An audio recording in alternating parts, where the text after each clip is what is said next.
사람들은 하나님의 나라 하면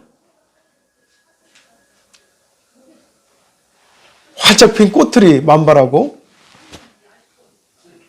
또 번쩍번쩍 빛나는 황금길이 깔려있고 의리의리한 저택이 있고 또 산가들에는 사자가 어린 양과 뛰어노는 그런 모습을 상상합니다.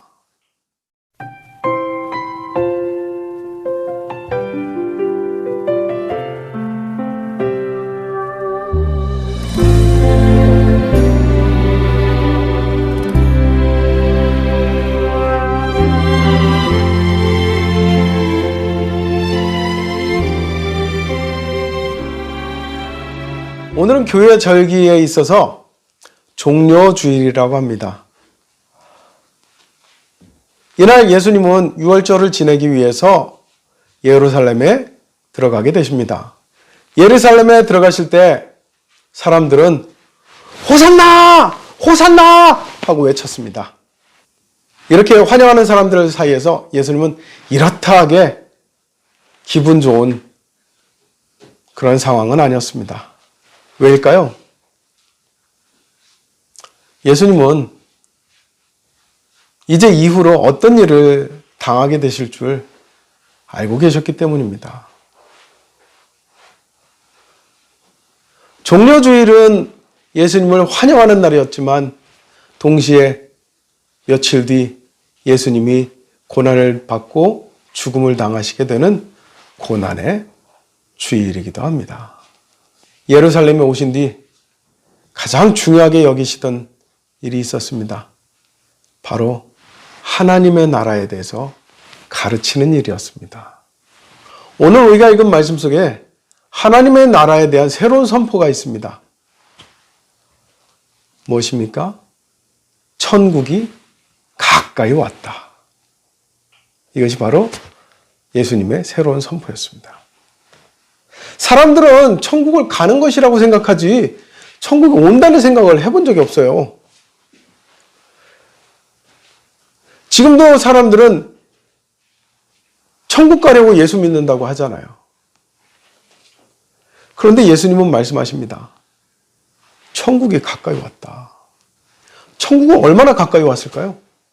누가복음 17장 21절에 이르기를 하나님의 나라는 너희 안에 있느니라 라고 말씀하십니다.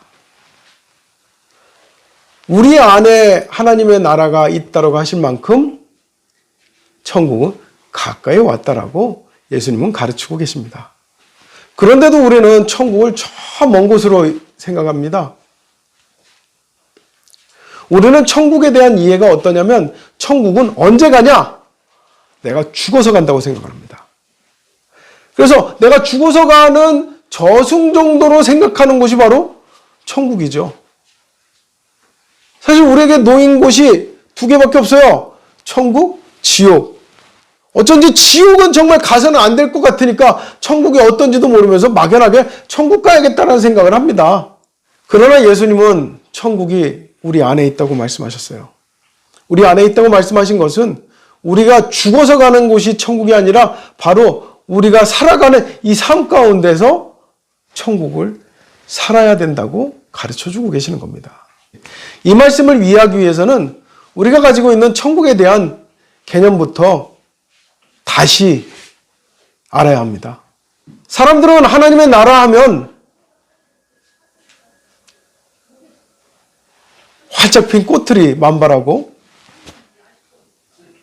또 번쩍번쩍 빛나는 황금길이 깔려있고 의리의리한 저택이 있고 또 산가들에는 사자가 어린 양과 뛰어노는 그런 모습을 상상합니다. 그런데 그것은 천국이 아닙니다. 그것은 천국에 대한 우리의 환상이지 천국이 아니에요. 황금길이 깔려있고 꽃이 피어있고 대저택이 있고 이런 뭔가 아름다운 목가적인 풍경이 있고 이런 것은요 우리 입장에서 중요한 것이지 그것이 하나님의 입장에서 중요한 것은 아닙니다.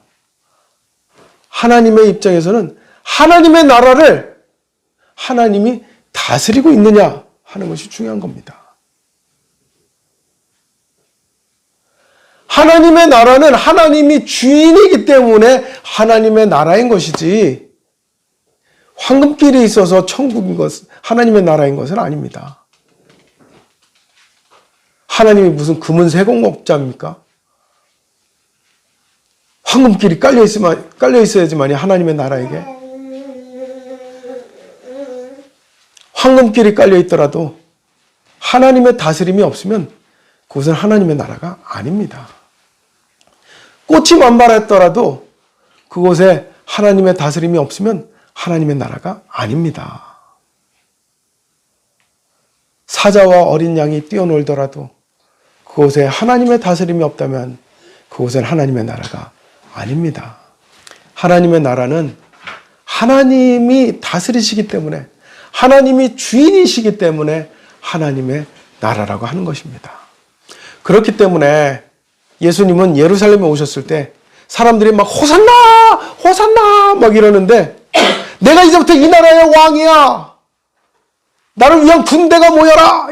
군대를 소집하고 또 내각을 구성하고 이러는 일에 바쁠 틈이 없었습니다. 예수님이 예루살렘에 오신 뒤로 가장 열심히 하셨던 것은요, 바로 하나님의 나라, 천국에 대한 가르침이었습니다.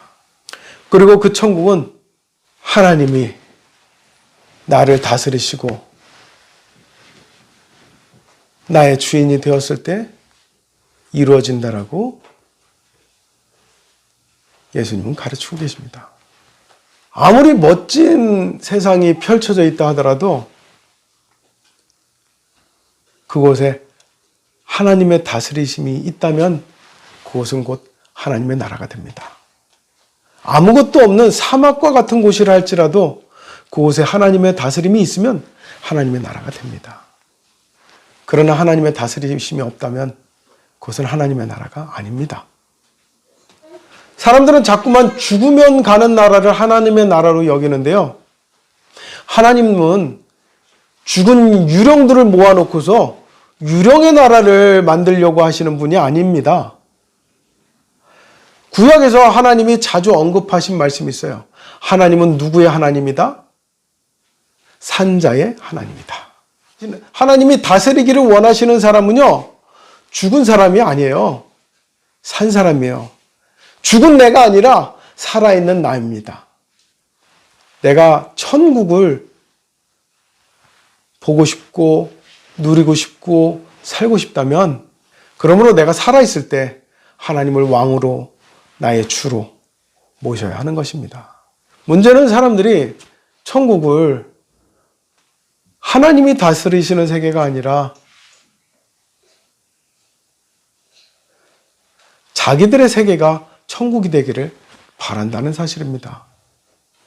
천국에서는 내 재산이 더 불어나고 내 권력이 더 강해지고 내 행복이 더 크게 달해지고 이런 것을 생각하는 것이 사람들의 천국입니다.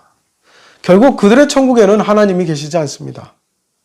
그들의 욕심만, 사람들의 욕심만 있을 뿐이죠. 그리고 사람들은 자기의 욕심의 나라를 천국이라고 생각합니다. 오늘날은 어떨까요? 수많은 그리스도인들이 있지만 그들의 삶의 왕이요, 주인이 하나님이 되어 계십니까?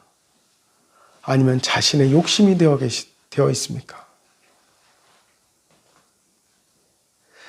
자신의 욕심을 천국 삼으려고 했던 사람들은 얼마 지나지 않아 왕이라 부르고 호산나 외치던 그들이 예수 그리스도를 십자가에 매달게 됩니다. 우리는 다를까요? 다르길 원합니다. 예수님이 십자가에 달리실 때 누군가 외쳤습니다. 십자가에서 내려와라! 그럼 내가 믿겠노라! 예수님은 천국을 선포하신 후 고난을 당하셨고 십자가에 죽으시기까지 했습니다. 우리는 예수를 믿을 때 고난이라는 것, 환난이라는 것을 생각하지 않습니다. 예수 믿고 복 받기를 바라지 고난 받기를 바라는 이는 없습니다. 이때 사람들도 마찬가지입니다. 예수님이 전능하신 하나님의 아들이신데 그는 병도 고치고 죽은 사람도 살렸는데 풍랑도 잔잔하게 하였고 그분과 함께라면 세상에서 왕노릇하면서 떵떵거리고 살 줄 알았는데 채찍에 맞고 심지어 죽는다고? 결국 예수님을 따르던 모든 이들이 다 흩어져 버렸습니다. 우리의 믿음도 만사 형통을 꿈꾸고 있지 않습니까? 우리의 믿음에서 고난이나 환난, 슬픔, 괴로움 등의 낱말은 빠져 있지 않습니까? 안타깝지만 우리 기대와 달리 천국은요, 행복만 있지 않더라고요. 그 나라에는 고난도 함께 있습니다.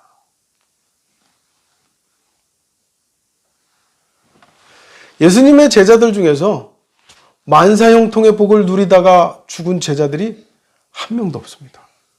천국 복음을 전하는 가운데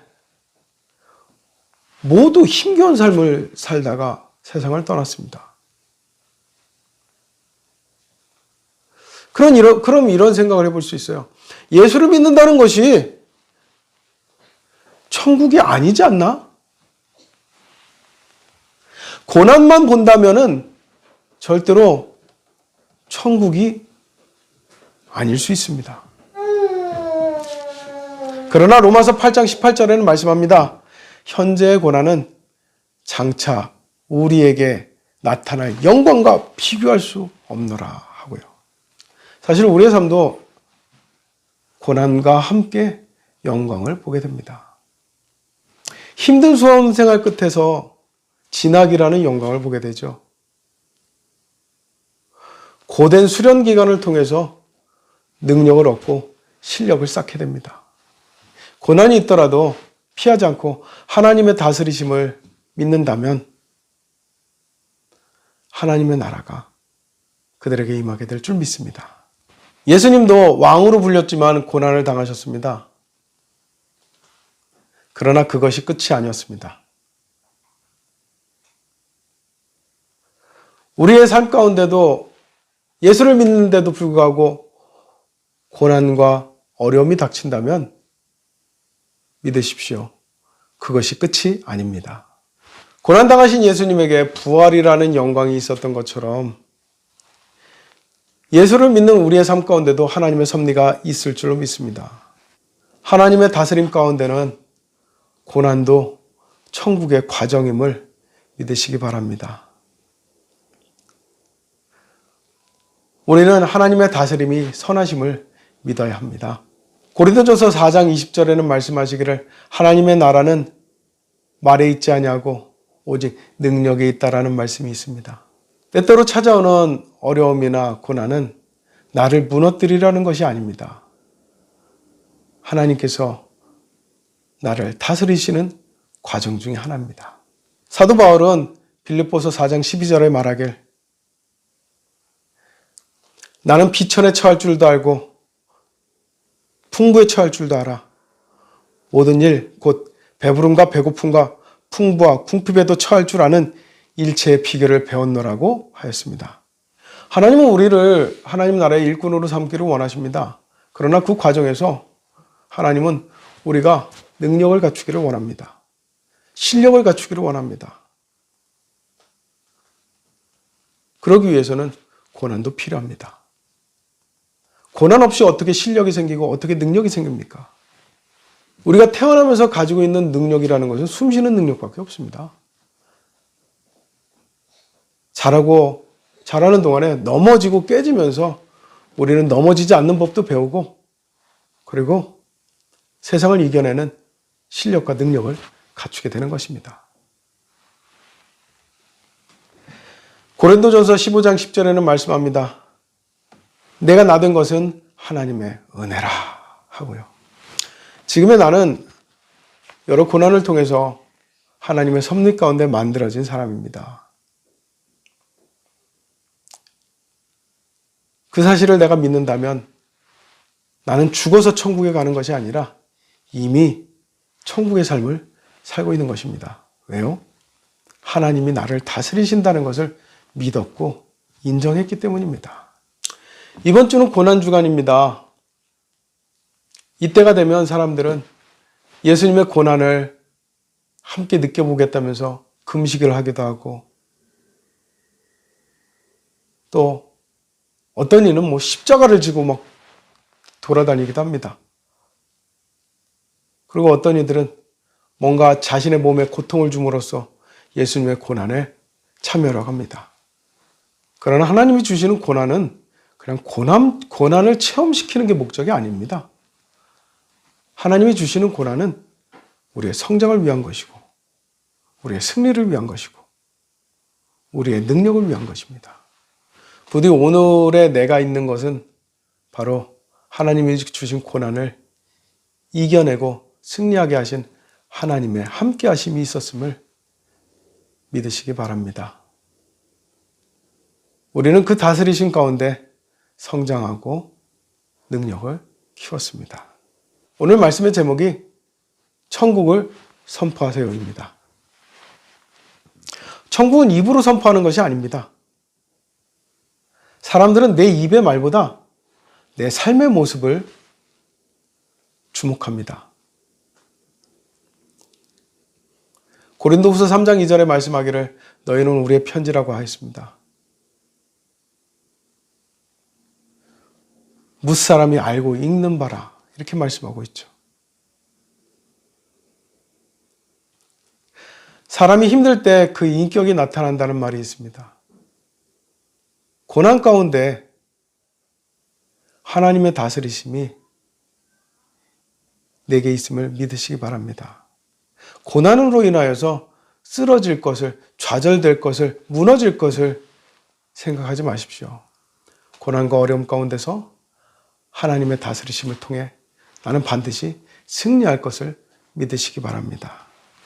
어떤 어려움에도 쓰러지거나 후퇴하는 내가 아니라 믿음으로 굳게 서는 내 모습을 믿으시기 바랍니다. 그렇게 굳게 세워져 갈 때에 우리의 모습이 바로 천국의 선포가 되는 줄 믿으시기 바랍니다. 고난주간을 맞이하여 하나님이 나의 주인이라는 것을 세상에 보이며 살아가십시오. 그런 우리의 삶을 통해서 하나님의 나라가 이 땅에 선포될 줄로 믿습니다. 그렇게 천국의 선포가 가득한 우리 성도님들의 삶이 되시기를 주의 이름으로 축원합니다. 기도하겠습니다. 하나님 아버지, 천국은 가까이 왔다고 하였습니다. 이미 우리 안에 시작되었다고 했습니다. 그런데도 불구하고 사람들은 자꾸만 내 삶의 주인을 하나님이 아닌 나의 욕심으로 채우려고 합니다. 그러다 보니 내 삶 가운데 하나님의 나라는 이루어지지 아니하고 욕심으로 인한 죄와 불행만이 우리에게 쌓여가고 있습니다.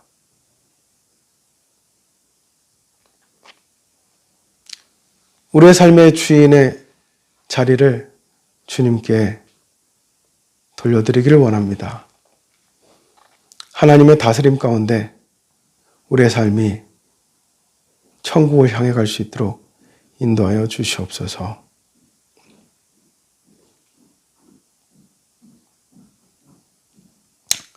예수님의 이름으로 기도드립니다. 아멘.